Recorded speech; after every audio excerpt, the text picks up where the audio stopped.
The sound of boots against the crystalline floor echoed like a countdown.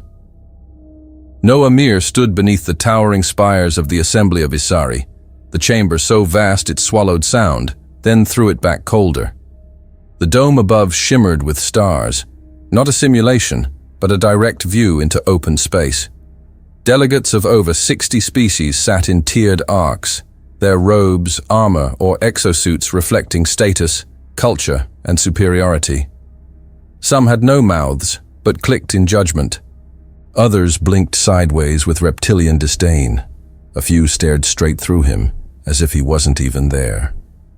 Mir took a breath. "Esteemed members of the Assembly," he began, voice steady, but eyes scanning a wall of unreadable faces.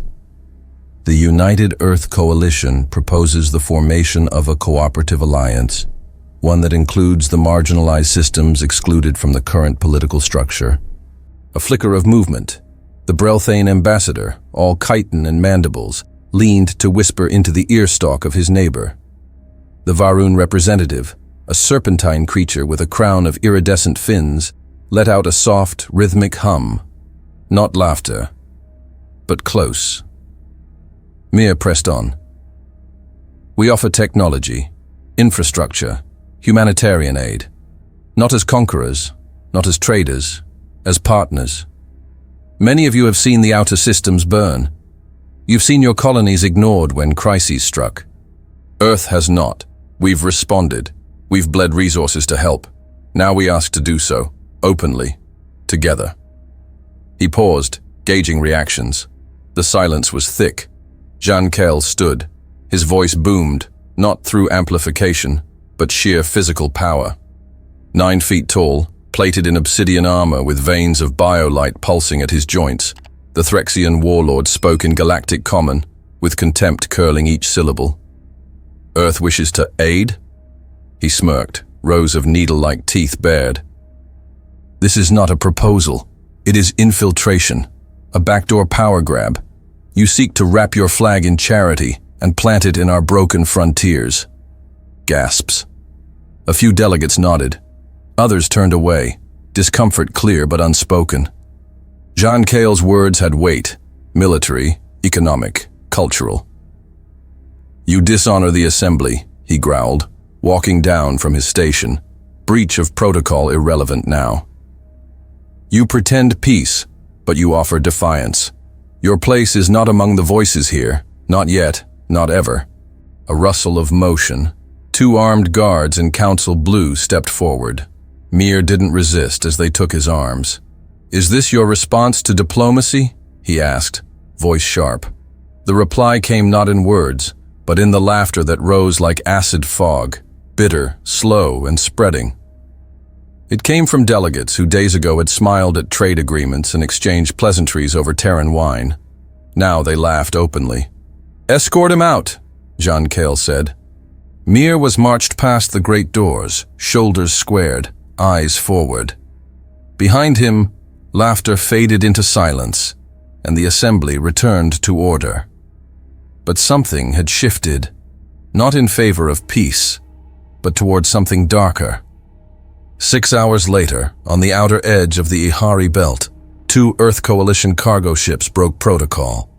The UCS Halberd and its sister ship, UCS Verona, carried food processors, medicine, water filtration cores, emergency supplies bound for the drought-stricken planet Esvatan, an independent system unaffiliated with the Council, but friendly to Terran aid. A patrol cruiser of the Council's Sector 9 intercepted them. Verona's pilot, Lieutenant Kaito Morvan, 28 years old, former recon flyer from the Martian fleet, knew immediately what the maneuver was. Not a warning, a positioning strike. Council ship designating Verona as hostile vessel. "Orders to engage received," came the cold voice through the comms. "No negotiation?" his co-pilot asked, pale, sweat beading under her eyes. Morvan keyed the open channel, voice sharp.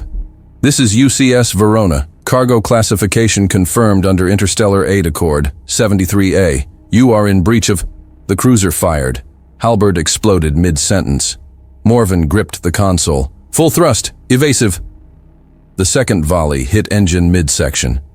Hull breached, power dying. On the dashboard, the message blinked. Transmit emergency signal? He didn't hesitate. He stared into the feed, locked eyes with the empty channel, and said it. If this is how you answer peace. He paused only to inhale. You'll regret this war. He cut the feed. No panic, no scream, just silence. Seconds later, Verona disintegrated in a burst of ionized flame. The broadcast went out in all directions, unscrambled, open frequency. Civilians heard it. Smugglers, fringe militias, pirate lords, outer colony miners. A dozen languages had no word for regret, but the translators gave them the phrase anyway. It echoed across planets that had never seen Earth, but had heard its stories. In that brief moment before the silence swallowed the last signal, a single truth had been spoken, not as a threat, but as fact. And across a galaxy drunk with its own power, someone, somewhere, took that sentence not as a warning, but as a promise. The transmission didn't vanish. It ignited. In the scrapyard alleys of Derax Farah, where power flickered once every 2 hours and fresh water was bought with bone, a black market signal tower played it on loop. If this is how you answer peace, you'll regret this war. Miners stopped drilling. A pack of orphaned tunnel rats stared at the screen in silence. In the rusted control tower, an old ex-contractor of Earth's colonial core smiled without humor. They finally said it, he muttered. In Jaroon's Reach, a trade hub ruled by the insectoid Haskri, six-limbed, all eye-stalk and scent communication, pirate networks picked up the signal and rebroadcasted it with pulsing red overlays, a Terran skull flag added for effect. On Catha Prime, a prison moon run by a private mercenary guild, inmates began carving the phrase into the walls. It wasn't just a message, it was a spark in dry grass. 200 meters beneath the Martian surface, inside the secure command complex of Ari's Bastion, 12 of Earth's highest military and political leaders sat in silence around a hexagonal table. No media, no advisors, no delay. The room was stark. No ornament, no emblems. Just hardened walls, data screens, and the silent tension of men too seasoned to flinch. Admiral James Corr was first to speak. Council flagged the strike as standard enforcement. No internal investigation, no diplomatic response. Minister Kellen Shaw, Defense Secretary, tightened his jaw. Of course not. If they answer, they admit it was an execution. General Emiliano Crowell didn't look up. He stood at the far end of the table, hands behind his back, the dark lines beneath his eyes not from lack of sleep, but from years of war that had never left his bones. His uniform bore no medals. He didn't need them. What about system chatter? Shaw asked. Fleet Marshal Nadir replied, eyes scanning the encrypted feed. Uncontained. 27 fringe systems running replays. 8 relay stations flagged by the Council. Pirate nets have it in rotation. And 3 Council member planets. Their civilian net is discussing it openly. Crowell finally looked up. No further appeals, he said. They've made their position clear. Earth will respond with action. Silence, then a nod from President Garin. General Crowell, Garin said, you have full strategic command, whatever you need. Crowell didn't nod.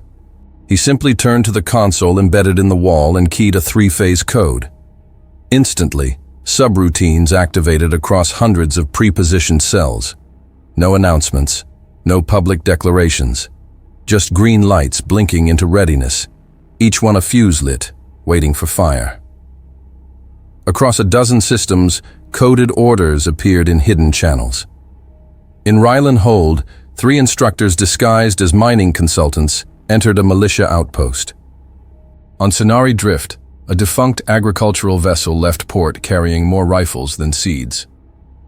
On Pharos B, a weapons cache hidden inside a decommissioned terraforming rig came online. The plan wasn't conquest, it was ignition. The operation bore no official name. Internally, it was simply referred to as Strategic Decentralized Response.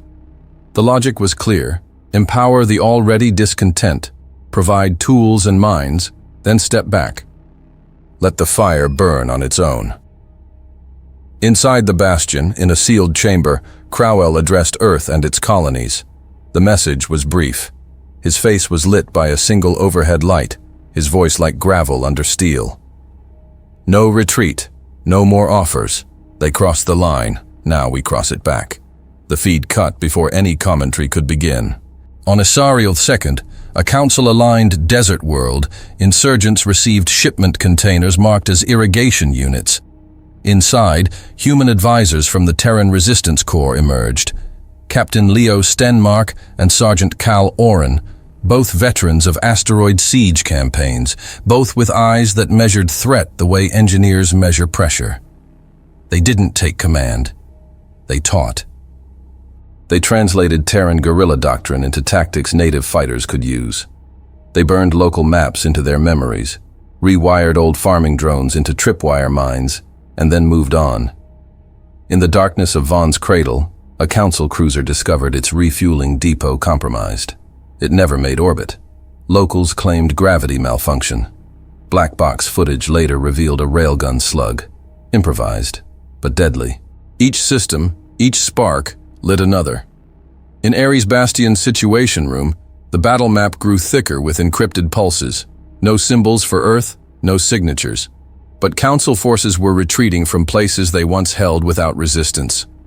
Vice Marshal Darren asked Crowell, "What if they try diplomacy again?" Crowell didn't blink. "They'll send words. We'll send outcomes." He turned to his staff, eyes locked. "This is not war by their rules. This is teaching them they're not the only ones who get to write history." The room remained silent. But in their silence, there was one thing everyone understood. Earth wasn't asking for peace anymore. It was demanding a reckoning. Steam hissed from the cracked vents above the Korgath landing field as the 6th Ractor Legion descended from their drop cruisers. The soldiers moved in synchronized formations, armor clanking as they stepped into the dust-coated surface of Draven Core. The planet's atmosphere was thin, but breathable. At least it had been, the last time the Council had bothered to check. Commander Vord Dratheg, a massive Kethany officer with slate-colored skin and glowing red ocular implants, stood at the front of the column, scanning the plateau. His voice came through in sharp, binary-accented common. "No resistance detected. Begin sweep toward Sector D. Secure facilities for extraction." The Kethani were known for their brutal shock tactics, relying on force over finesse. Dratheg had earned his rank-torching 3 revolts in a single cycle. He wasn't expecting a fight, just another cleanup. But the surface compound was abandoned. Doors hung open, lights flickered, machinery buzzed without operators. The buildings were intact but hollow, like bones stripped of marrow. One of his lieutenants, a lanky Rygari named Tenchvol, approached with unease. His neck fins were pulsing, a sign of stress among his kind. "There are no heat signatures," Tenchvol rasped. "No power spikes, no signs of recent habitation. But ventilation is off. We're burning O2 fast." "Then switch to masks," Dratheg growled, "and press forward." But even the filtration units began to fail. Within minutes, helmets fogged, breathing turned labored. One unit collapsed in the dirt, convulsing. Tenchvol looked around, eyes darting. "Commander, we're being funneled." Dratheg's reply was cut off by the whine of emergency sirens, old mining alarms, long inactive, now blaring in sequence from east to west. Then the ground beneath them shifted. Beneath the surface, in the choking heat of Sub-Level 3, Major Ross Calder watched through a thermal feed. A former Terran demolitionist turned field strategist, Calder was covered in grime and cybernetic burns from a failed blast-op on Titan's belt. He didn't speak unless he had to, and when he did, people followed. Beside him stood Kuron Jek, the local insurgent leader. Thin, dark-eyed, with a nervous energy, like a fuse already lit. His people had been scraping survival from rock and rust for generations. Calder nodded toward the feed. They're inside. Kuron gripped the trigger for the vent override system, fingers trembling. "You remember the sequence?" Calder asked. Kuron didn't answer. He hit the switch. Above them, hidden pressure valves triggered, not explosions, not fire, vacuum. The oxygen feed systems ruptured in reverse. The upper tunnels were drained in seconds, leaving only pressurized pathways downward. The only breathable air left was below, in the labyrinth of industrial caverns the locals had once used to mine ore. Now they were traps. Desperate for breathable atmosphere, the 6th Legion descended. The Council soldiers pushed into the tunnels, confined, narrow, twisting. Some corridors barely allowed them to crouch. Their formation fell apart instantly. The first ambush hit Sector 7 low. A tripwire snapped and dropped a reinforced ore container the size of a cargo van, smashing a squad flat. From the shadows above, 3 native fighters, each armed with crude but lethal short blades, fell on the survivors. No gunfire, just steel and blood. In a nearby passage, a unit stumbled into a dead end. As they turned to retreat, the lights shut off. A single flare lit the tunnel, just long enough for them to see black-clad human operatives crawling along the ceiling. The first scream was short. The second didn't come. Calder moved like a ghost through the corridors, silently signaling to local squads. "Room 2G clear. Tunnels 4L through 4P rigged, set for retreat." The humans didn't command. They enabled. The locals took control of their home. Every blind turn, every duct, every collapsed shaft had purpose now. Near the power core, Dratheg and his remaining officers found temporary shelter. Only 17 remained from the original 80. Tenchval was gasping, his fins twitching with panic. "They're using the mines, like hunting traps. We hold position," Dratheg barked. "And when reinforcements arrive..." The wall exploded. A shaped charge blasted inward, knocking Dratheg off his feet.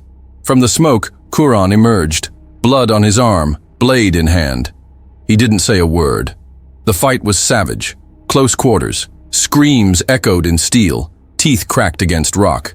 The last of the Council force was cut down, methodically. By sunrise, the upper surface of Korgath Station was silent. The air processors hissed faintly as they rebooted. Local fighters moved with solemn purpose, dragging bodies out from the access tunnels. Each was laid at the main gate, armor intact.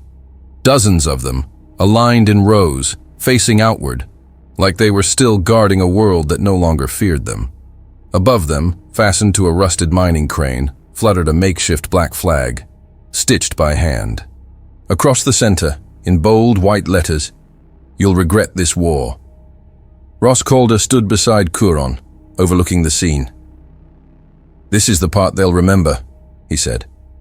Kuron stared at the horizon, where dust met sky. "This is only the beginning." Calder nodded. "Then we teach them what comes next." The evacuation alarms blared across Naruva 9, echoing through cracked concrete and rusted megastructures. On the eastern side of the colony, transports lifted in clouds of dust and static, carrying civilians in what looked like frantic waves of escape. Crates were dropped, equipment abandoned. Old men stumbled, children cried. A broadcast looped in multiple languages from a weathered control tower. "This is Administrator Ralden Luth. To all remaining personnel, full evacuation is underway. Council reinforcements are en route. Do not resist. Get out while you can." The voice sounded resigned, frayed by exhaustion. The camera feed even shook with artificial interference, as if it had been hastily rigged mid-exodus. From orbit, it looked convincing. And that was the point. 600 kilometers above, aboard the Council dreadnought Barvek Tor, Captain Jern Valux, a Trithari male with reptilian crests and obsidian-scaled hands, paced the command deck. His species valued composure, eyes always narrow, voices never raised. "Scan confirms," his sensor officer reported. "No heat signatures. All colony reactors appear offline. Civilian clusters are moving eastward in disorder. Only residual biosigns remain." Valak studied the display. his crest pulsing in quiet thought. Begin descent protocol. Detachment fleets to assume blockade formation around the colony perimeter. Maintain passive weapons locks. This should be over quickly. His second in command, a younger Pijal lieutenant with translucent skin and 6 ocular ridges, offered a quiet smirk. They always run. It's what prey does. Valak said nothing, but he allowed the formation to proceed. On the surface, behind the facade of chaos, the real operators moved unseen, buried within the abandoned greenhouses and irrigation hubs, in structures designed to nurture food for 1 million mouths. Captain Tomas Dorn was wiring a missile tube to a steel support beam. Dorn was a former orbital engineer turned insurgency tactician. One hand was synthetic, and his eyes never blinked when he worked. "These systems weren't built for war," said Corporal Jalen Ajala, crouching nearby. "They are now," Dorn replied. Behind them, 8 men and women in modified exo-rigs moved with purpose through narrow maintenance corridors, each planting targeting nodes into the ground, syncing them with short-range uplinks. The colony's agrosat network, meant to track soil acidity and rainfall patterns, was now running encrypted kill vectors in concentric firing arcs. The satellites overhead, dozens of them, unarmed and long ignored, had been reprogrammed over the last 9 days. A Terran team embedded within the colony had cracked their cores and loaded them with high-yield thruster explosives, sealed inside nutrient canisters. From above, they still appeared as harmless agricultural equipment. Harmless. Unarmed. Until now. "All launch vectors synced," said Ajala. "Civilian decoys are clear." Dorn stood, wiped the grease from his sleeve. "Confirm visual on the fleet. Locked in. They've settled into low-orbit anchor, wide formation, minimal ECM. They think we're gone." Dorn stared into the tactical uplink. Each blue dot on the grid was a capital-class vessel, 10 destroyers, 4 carriers, 2 dreadnoughts. He tapped his comm. "Command signal to uplink. Phase trigger. Silent interval." In orbit, aboard Barvek Tor, there was a strange moment. A quiet blip appeared on Valak's HUD, then disappeared, then returned, faint, unclassified. He leaned toward his comm officer. "Did you see that?" "Sensor ghost, perhaps. The colony's still venting radiation." He never finished the sentence. Every satellite over Neruva Naim lit up at once. From empty orbit, from the blind sides of sensor shadows, 100 pinpricks of fire screamed downward like an avalanche of wrath. Missiles disguised as data pods, explosives hidden in farming shells, irrigation beams now hardened rail guides. The first hit struck the frigate Zenther dead center, splitting it in 2. The second detonated inside the carrier Maroon, vaporizing its hangar bays before its shield could cycle up. The ships had no time to reposition. No time to adjust field harmonics. They were anchored, relaxed, exactly as intended. Within 11 seconds, 6 vessels were reduced to slag. Fragments rained across the sky like burning hail. In the command deck of the Barvek Tor, chaos erupted. "Incoming! Multiple warheads! Surface origin unknown! Shields not responding! Where are they coming from? Where?" Valak gripped the edge of the console as the floor lurched beneath his feet. Through the open channel, a static-smeared scream pierced the frequency. They weren't retreating. It was a trap. Then static. Then silence. Dorn watched the skies flash white from behind a concrete embankment. Ajala sat beside him, helmet off, sweat streaking down his jaw. "That's not just a message," Ajala said. "No," Dorn answered, eyes still on the burning heavens. "That's a map. And they just learned how to read it." He stood, keyed into his comm. "Sight clear. Begin phase reset. Strip the rigs. Leave nothing behind." 2 hours later, the colony stood empty again. Nothing moved. No survivors in orbit. No return fire. No announcement, just silence. And over the abandoned comm towers, one last broadcast looped. "This is Administrator Ralden Luth. To all remaining personnel, Full evacuation is underway. But now, no one was listening. Only the wreckage remained, falling in silence, glowing like embers from a fire already spreading.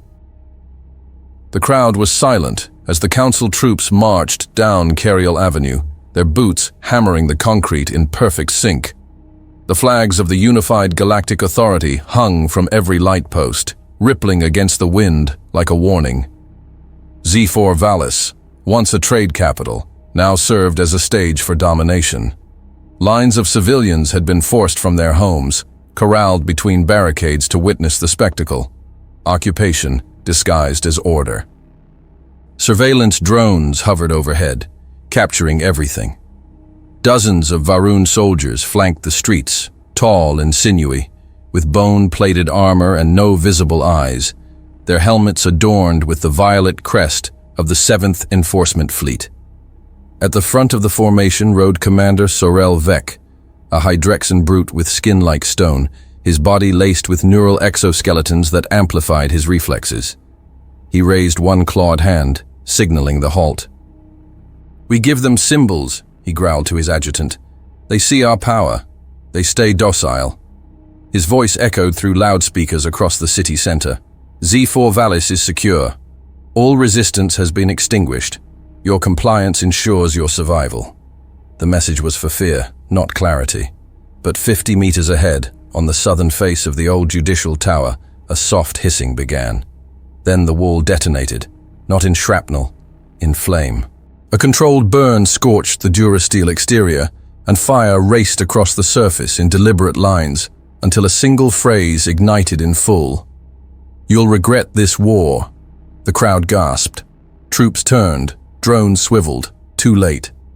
The first explosion came from beneath the platform where Vec stood.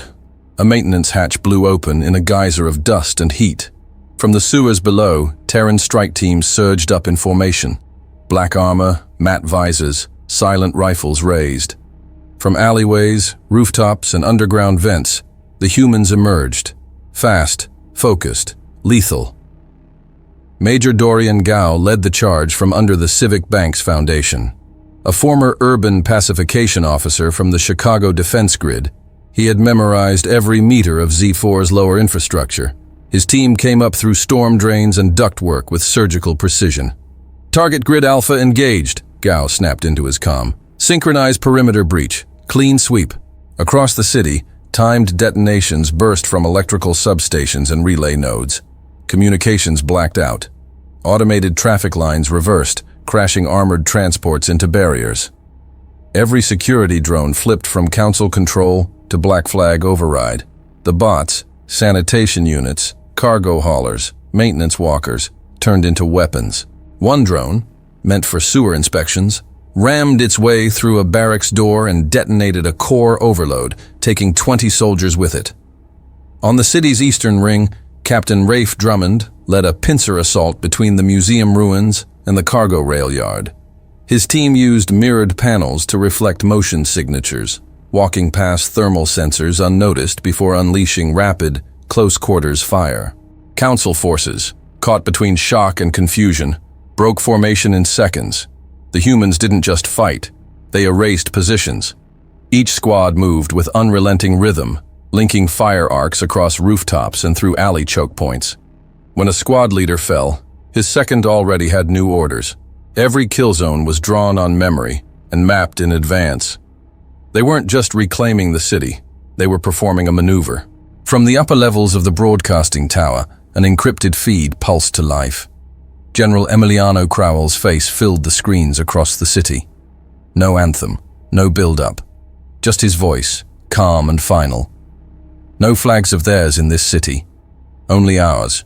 Burn their symbol. Take the center. Then, it cut.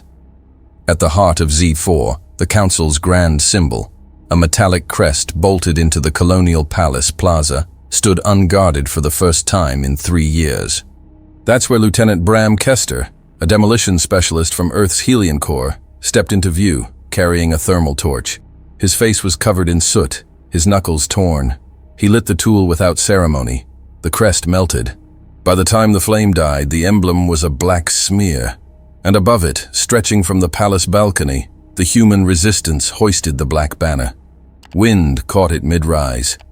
Across its fabric, white stitching gleamed under the smoke-heavy sky. You'll regret this war. The fighting ended not with surrender, but absence. Council squads retreated in disorder, some without orders, some without helmets, some without their weapons.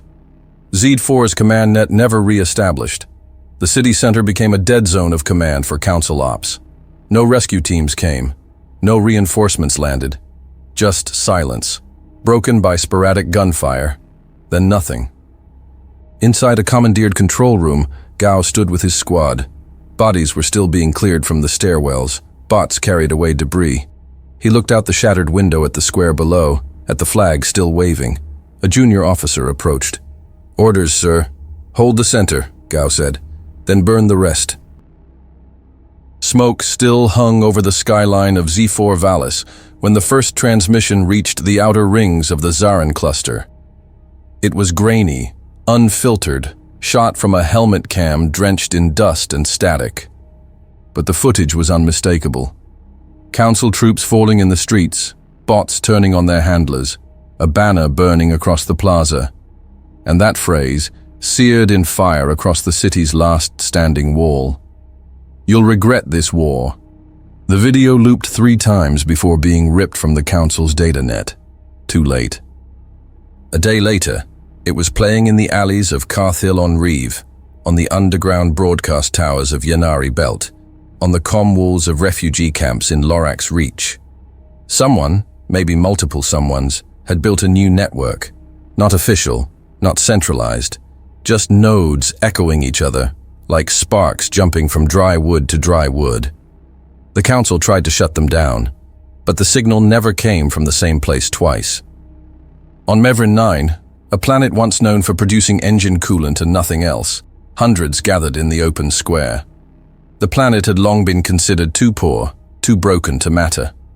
That day they flew a flag made of mining tarp and thermal insulation. In place of a crest, they painted words, "Let them hear us too." Council patrols on Mevrin were pulled back that same week. On Thalor Prime, where the Council maintained one of its largest propaganda hubs, something strange happened during the nightly Unity broadcast. Just as the anthem began to play, the screen flickered. A quick flash of Z4 Vallis, a still frame of a burning wall, then static. The anchor froze mid-sentence, then the screen cut to black. 37 protests broke out by morning. In the chambers of the Galactic Council Assembly, voices had turned to shouting. John Cale, towering above the other representatives, slammed a fist against the pulse steel table. "You call this under control? We're bleeding sectors." Ambassador Vel Hadran, a Jathari male with gray lichen skin and narrow vertical jaws, hissed back, "Then stop invading settlements. You think this was just about Earth? They're lighting matches on old fuel, and you poured it." 2 rows away, the delegate from the Vorn Consortium, normally silent, simply stood and left the room. It wasn't protocol, it was message. In the central comm hall of Ares Bastion, Crowell stood before a secure feed. No anthem, no uniform. Just shadow, and that stare that never blinked. "Let the others speak now," he said, voice low. They wanted silence. Now the whole galaxy listens. He cut the feed himself. Somewhere on Heskara Delta, a resistance cell replayed the clip a dozen times. In Nurai Station, a Council-linked trading hub, a freighter crew refused a direct docking order from the Enforcement Corps. "We're closed to military shipments," the captain said, "until your war finds another target."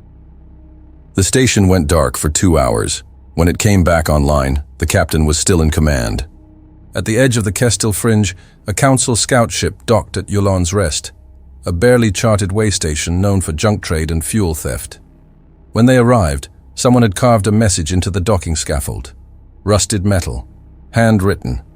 They're not hiding. They're building. The scout left without refueling. Back inside the Council's war room, the analytics team ran silence sweeps across outer systems. They weren't looking for chatter anymore. They were measuring absence. "Report!" barked Admiral Solar Varn, a harsh-voiced Egron male with transparent eye plates and hooked mandibles. The lead analyst, human-looking but half-mechanical, didn't flinch. 8 minor systems have ceased all direct council comms. 4 no longer respond to military queries. 2 have switched to pirate-coded channels.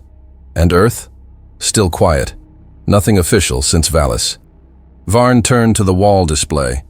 Each system that had once been Council green was flickering now. Some pulsed yellow, some blinked red. A few simply faded. On Nalos 4, a council outpost known for housing 2 regiments of enforcement personnel, an encrypted message played once over public comms. Black screen. Text only. If this is how you answer peace. Then silence. Then a second line. You'll regret this war. A soldier tried to trace the origin. By the time he did, 3 storage depots were burning. Inside a sealed meeting room aboard the dreadnought Carthani Vorn, council strategists debated troop realignments. While they argued, a crewman replayed clips from Z4 on a wrist device under the table. No one stopped him. By the end of that cycle, 7 more worlds had declared either neutrality or sympathy for Earth. 5 had initiated local referendums for secession. 2 had launched preemptive strikes against their own council-installed governors. But it wasn't just the military that was unraveling.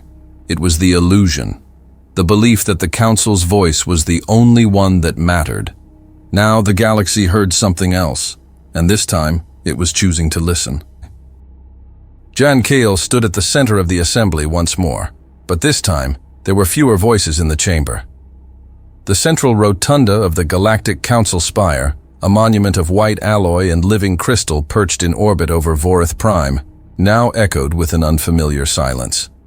Seats once filled with dignitaries and envoys were either vacant or dimmed, their occupants having withdrawn without ceremony, some recalled. Others simply vanished without explanation.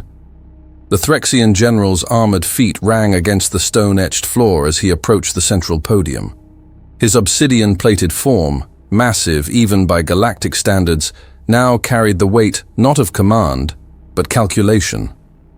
Around him, the remaining members of the council, scattered across the horseshoe formation of thrones and terminals, waited. His voice cut through the stale quiet. This assembly will reconvene under Emergency Directive 19C. We propose a ceasefire initiative. The word propose landed heavier than the others. Ambassador Kelvor Dren of the Faraxi tilted his head, eye ridges twitching. His species communicated partially through scent, and those seated near him recoiled slightly as his glands exhaled sharp bursts of disbelief. Jean Kale continued, ignoring it. We request Earth's attendance in a new negotiation summit, formal, open, under full diplomatic protocol. Someone coughed, dry, nervous. Another delegate adjusted their comlink, not to speak, but to pretend they had a reason not to. Let's call it what it is, Dren hissed. A surrender dressed as peace. John Kale's claws clicked once against the podium. We do not surrender. Then what do you call recalling our fleets? What do you call begging for talks after losing 15 sectors in 3 cycles? A murmur surged through the chamber, more anxious than angry. Enough, Jean Kale snapped. This is not about pride. It is about survival. We have lost the initiative. Every system we abandon becomes another black banner for them. Every delay becomes a message of weakness. He scanned the room. We must speak to Earth before there is nothing left to speak from. The diplomatic transmission left the Council Spire on a classified frequency, relayed through 6 obfuscated nodes and framed with ceremonial language. An invitation to parley, a call for mutual de-escalation, an offer of armistice with no preconditions. They called it a chance for restoration. It was received at Ares Bastion 21 minutes after departure. It was read, but it was never answered. In a low-lit chamber beneath Mars's crust, General Emiliano Crowell recorded his reply. He sat in silence before the feed for a full 5 seconds before speaking. The red emergency lights of the command center cast long shadows across his face, outlining the creases at the edges of his eyes, not from age, but from precision. He didn't blink. He didn't adjust his posture. The camera feed hissed faintly as it transmitted. His voice was measured, cold, final. You don't want peace. He leaned forward just slightly, elbows on the desk. You want control. Another pause. Now, you'll have consequence. The feed terminated on his command. No signature, no symbols, just black screen. Back in council space, the silence that followed was unlike any that had come before. Not political, not procedural. It was the silence of a body realizing too late that the knife was already inside it. On the war bridge of the frigate Kalshara, in orbit over Treneth III, orders came in for suppression bombardment against a suspected insurgent cluster on the surface. Commander Rel Tovar, a seasoned Drenari officer with bioluminescent skin and mirrored implants, reviewed the target package. He saw the coordinates, saw the names of the settlements, then closed the order without comment. His crew watched him. After a long breath, he issued new instructions. We reposition, no fire. Inform command we're conducting sensor recalibration. The ops officer blinked. We're not engaging? No, Tovar said. We're observing. The ship turned without another word. Similar events unfolded across Uran's Shield, Dakari Span, and Vesson Run. Whole fleets slowed their advance, citing false malfunctions, sensor anomalies, navigational delays. The excuses varied, but the result was always the same. No more council fire. In several sectors, the illusion of command simply evaporated. On Orin 4, Captain Arik Navarro, a Terran-born officer conscripted into a neutral patrol fleet, deactivated the targeting protocols on his vessel and transmitted live footage of his crew painting over the council insignia. On Jakos Drift, 3 council commanders disabled their ship's engines mid-patrol, ejected the command cores, and surrendered to civilian leadership without resistance. No negotiations, no speeches, just quiet defections, planet by planet. Inside the council's strategic theater on Vorith Prime, panic disguised itself as planning. Dozens of advisors crowded over shimmering tactical displays, their voices tripping over each other. Sector 14 just went dark. We've lost 3 more patrol confirmations. The officers on Tursak haven't responded in 20 hours. Someone pulled the entire fleet from the Javari corridor, without authorization. Amid the chaos, a single voice rose from the back of the room. It was Councillor Valas Jek, a soft-spoken figure from the academic colonies of Runari. He rarely spoke, but now his words cut clean. We didn't lose them to Earth, he said. We lost them to ourselves. No one responded, because everyone in the room already knew it. Jean Cale watched the flag flicker again on the command display. That same looped image from a civilian drone orbiting Valis, smoke curling into the sky, the black flag waving in broken wind. And that phrase now carved into memory across 3 quadrants of space. You'll regret this war. He didn't speak, didn't order anyone to take it down. Behind him, one of the diplomatic envoys stepped forward. Should we resend the message to Earth? John Cale's claws flexed once, then tightened. No. A long pause. They've already answered, just not with words. The fleet over Ulan Nor didn't fight. When the first wave of rebel transports dropped out of slipspace above the old mining world, Council sensors lit up instantly. Alarm protocols activated. Strike groups armed rail cannons. Crews scrambled for deployment. For a moment, it looked like there might be resistance. Then nothing happened. The Council fleet just held. Aboard the dreadnought Koreshevel, Captain Arden Felk, a gaunt Graxon with segmented skin and multiple ocular slits, stared at the tactical display. The rebel ships formed a crescent arc around the equator. Standard siege formation. Calculated, unflinching. One of his sub-commanders, a human-born conscript named Lieutenant Pavel Rune, leaned forward. Orders, sir. Felk didn't answer. He watched as a message pinged across all open frequencies, not encrypted, not cloaked. Just visible, audible, unmistakable. A single sentence. Stand down. He didn't flinch, didn't blink, but his hands didn't move. On the lower decks, engineering crews were already disabling secondary weapons relays, some without being told, others with just a look exchanged between officers.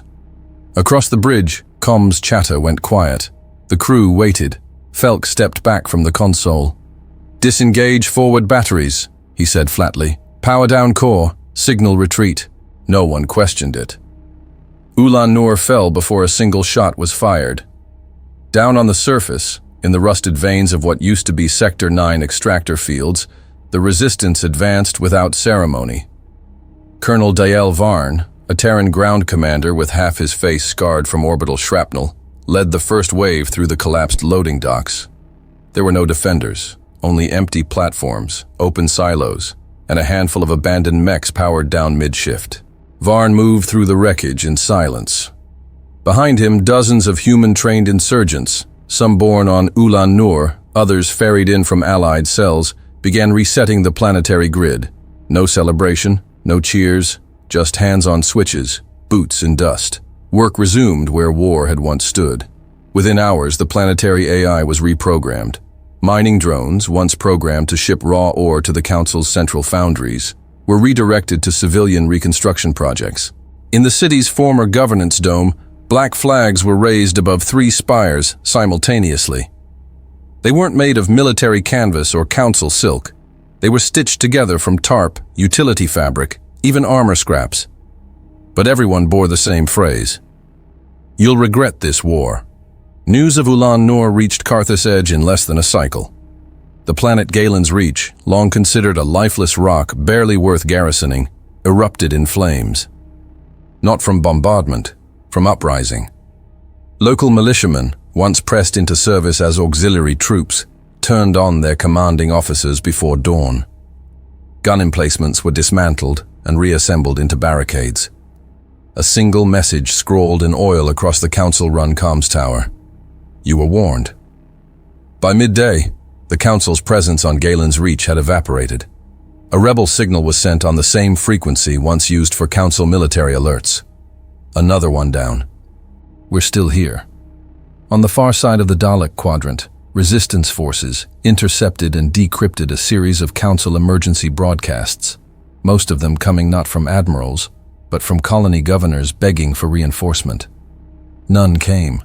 Some Council units refused to respond. Others had already gone silent.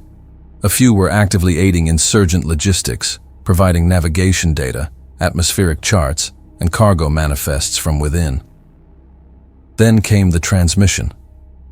No fanfare, no warning, just a sudden override across all major frequencies, military, civilian, pirate, and commercial alike. A blank screen. Then the face of General Emiliano Crowell, unblinking, stone set, no anthem, no sound bed. He spoke the words that had sparked the galaxy's reckoning. Only now, they no longer felt like threat. They felt like truth, already fulfilled. "If this is how you answer peace." His voice didn't rise. It didn't waver. "You'll regret this war." The signal cut. No response came. No new threat issued. No follow-up directive. Silence followed. Not the anxious silence of waiting. The final silence of knowing. In the outer rings of the Veil-Rune Passage, a small research colony named Ketrel's Fall received the transmission with a 5-minute delay. The outpost had never been strategic.